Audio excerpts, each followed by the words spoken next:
Sonu GOEL, sir. If sir is here. He's not there. Yes, sir is currently director at Anand Eye Hospital and Postgraduate Institute at Jaipur, and an excellent cataract and refractive surgeon. You must have seen sir performing live surgeries.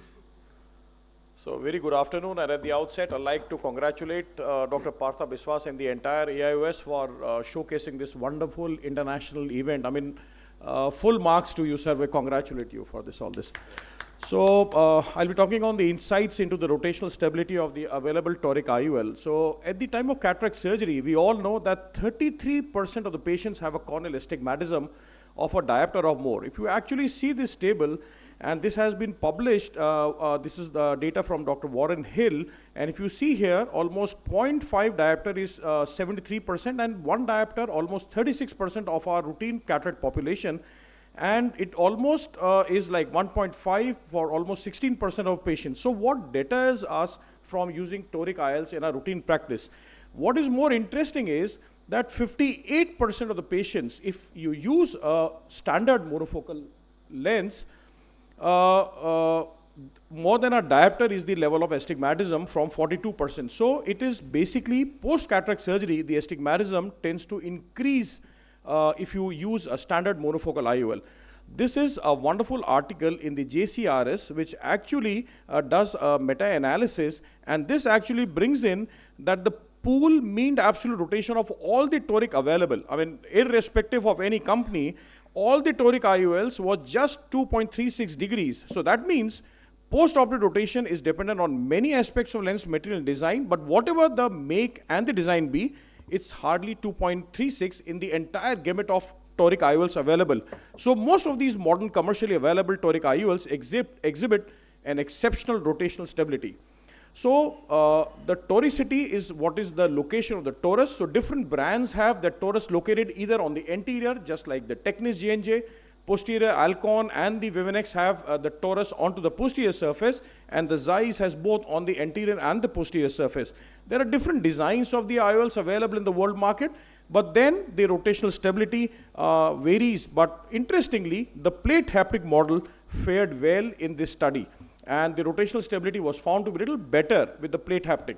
Now, whenever we are doing a toric, you should be very, very careful in patient selection. Poor candidates are always patients with irregular astigmatism, ectasia, glaucomal drainage devices, prior vitreoretinal surgeries, zonular instability, and the key to success is the correct power calculation, both in terms of the axis and the magnitude, and intraoperative correct alignment.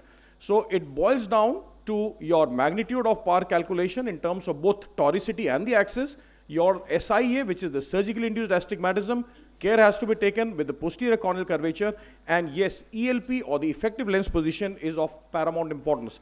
We all know what posterior corneal astigmatism, the anterior corneal surface, behaves like with the rule, with changes with the age. The posterior corneal surface remains stable, it is always against the rule, and the latest the devices actually takes care of the posterior corneal astigmatism as well. So we routinely use the IOL Master 700, which on the TK gives you both the anterior and the posterior curvatures. If you actually see the impact of the IOL rotation, so we have learned that 1 degree takes away 3%. So if with just minimal of 4%, the images could differ. This is what the actual clear image with the accurate position would be, and if there is no toric correction, this is what the image is, and this is how I routinely counsel my patient. When the patient is on my chair, I would always, whenever the counseling is required, do these images, and that actually helps me in converting most of my patients beyond 0.75, which is my baseline for toric correction. So we did this study on one of my favorite lenses, the Vivenex family, and this toric, because I usually I'm a great fan of the sandblasted the haptic which they have, and this actually has been a game changer because most of the patients would now not return on back to the table for their rotation. So a small study, one of the thesis presented of our residents of 41 patients and over 6 months. So the mean toric IOL rotation from 30 to 60 days was almost close to 1.97 plus minus 2 degrees, with 97% of the patients of showing toric IOL rotation less than 3 degrees. So this has been against vis-a-vis all the platforms available in the world market. So their multi-set injector, number one, and their stability with their the frosted edges that they have actually has been a game changer in our practice. So this is what a routine toric IOL practice would be. Once you do a cataract surgery, this is how the injector delivery system with this lens looks like. So step one, the viscoelastic goes in. The step two, you push the lens forward, and step three is then you rotate, and this wonderful device helps you whether you want to implant in the bag or you want to just do a wound assisted. Just be keep on watching how this is the leading edge, the leading haptic, and this is all sandblasted. This is all frosted. So this is actually what gives you that tackiness once the lens goes inside the bag, and gives you that extra bit of rotational stability as against the varied factors. So this is that haptic which is all sandblasted, and this is that frosted.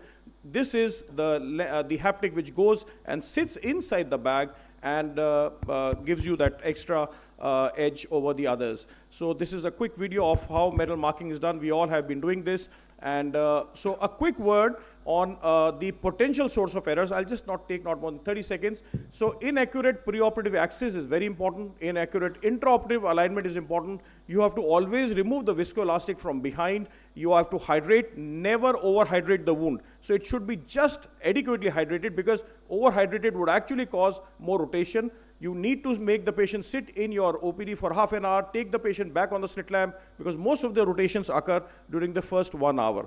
Area of contact of these lenses is very, very important, and actually is one of the determining factors for the toricity, for the rotation. And I think the Vivinex fares very, very well as compared to the available IOLs in the market. Thank you very much. I don't have any proprietary interest. Thanks a lot. So, sir, before going to the Sonu, you mentioned first, you showed that all lenses put in the market don't have more than 2 degrees.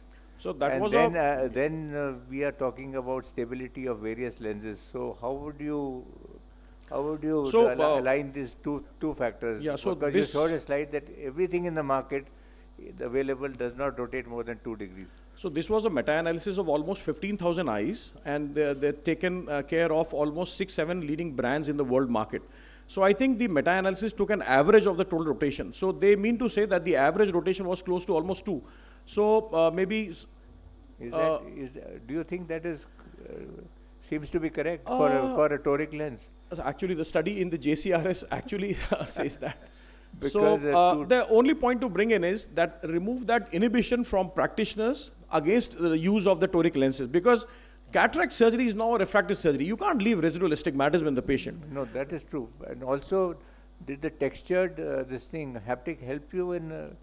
Yes. So yes. That textured haptic actually is if you actually see the lens, and once you tag the lens on the optic, it then fails to rotate from its position as against the different IOLs. And that's the same technology probably the competitors got with their, I mean, I don't quote that, the Technics people got in their the second model.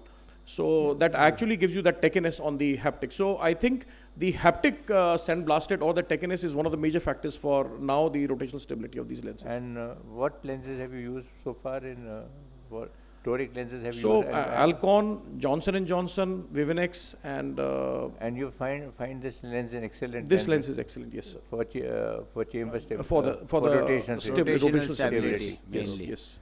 Right. Thank you, Dr. Sonu. Any because questions you from know the audience? that slide was a little alarming, the 2.2 degrees. Yeah. But I mean, I went through the entire literature from the JCRS. Actually, it says, and it was a very heartwarming also, because it says that the entire gamut of lenses available worldwide, their meta-analysis in 15,000 Because then patients. another slide shows between Vivinex and Alcon, and that was a different kind of picture. So this was this meta-analysis, and this was Dr. Kang and his group, which actually went on to about 4863 eyes. Okay. Thank you Thank so you, much. sir. Thank you. Thank Sir, so much. just one clarification. Anurag wants to ask. Yeah, Yeah, Anurag. Dr. Anurag. Can you use the mic where people will be benefited? Yeah. What's even more surprising to me is the statement that comes out of the study is saying that the plate haptics are going as well as the modified C-loop haptics in terms of rotational stability. It's a little surprising to me because in real life practice, that's not what we see. Actually, yes. Most of those plate haptic IOLs are hydrophilic in nature, and two, their overall length is around 10.5 to 11 millimeters. Correct. So Yes. particularly in large capsular bags, It's going they're to not rotate. expected to reduce such Absolutely. And most of the Zeiss lenses Good that point. we've been using actually showed more of rotation. Very nice point, Yes. Dr. Anurag. I think Now, Zeiss has now realized this, and today they have inaugurated this thing, a lens which is a C-loop lens. The Lucia, the Toric Lucia. So, And in fact, they also realized PCU rate is also much higher with that these they lenses. also realized that they had to bring in something like this. yours is the please, sir. next So in the talk. meantime, sir, one clarification. You said overhydration lead to increased rotation. Is it overhydration or making the chamber more deeper? So overhydration means over distending the Yes. chamber. So because then actually it distends the bag, and then the IOL is free to rotate inside the bag. Thank you, sir.